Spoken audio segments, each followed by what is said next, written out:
कुसुम का भइल कुसुम?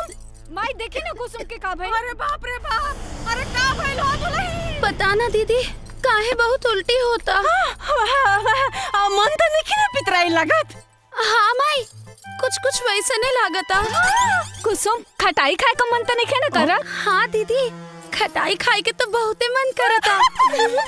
अरे केने बने जी? अरे सुरत नहीं, अरे वो दादा बने वाली बारी जी। मेरा मतलब के दादी बनने वाला बारू। ए जी सुनी, रवाना बड़का बाबू जी। अरे ऐसा कैसे? अरे तुम तो बड़की माई बनिए चाहिए। का भइल माई? तो ना छोट भैया आवेला बा। बधाई हो कुसुम, बधाई हो। तू ना माई बने वाला बा। अरे दौड़े के ना कुसुम। भेल बेटी? अरे संभल के। तू समझावे के भगवान। बधाई हो देवर जी, रवा बाप बने वाला बानी। बधाई हो छोटकी मालकिन, अरे वो छोटकी माई बनल बानी। भाग यहाँ से, झूठ बोला तुम सो।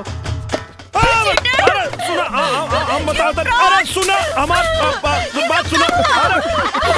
अरे हमार बात सुना। अरे हमार बात तो सुना।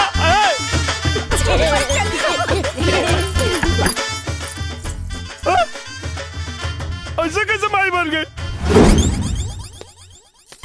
रमेश जी बाबूजी। एने आवा, खेत पर मजदूर आवे वाला बा, जाके सारा गेहूं कटवा लिया। बाबूजी हमरा के कृषि विभाग के ऑफिस जाए के बा। रहुआ एक काम करी, घुंघरू आके भेज दी। अरे घुंघरुआ बाजार गइल बा।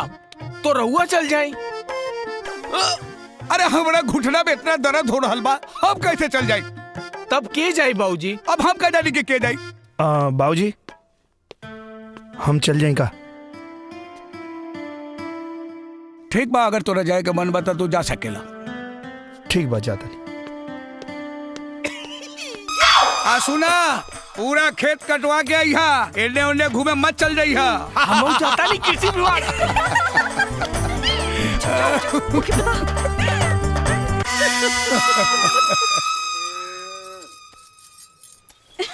कुसुम, अरे ई गोबर गोइठा पागल तू छोरा, जा जल्दी से खेत पे। देवर जी खेत पर गइलन गेहूं काटवावे। तू गतान लेके जा जल्दी।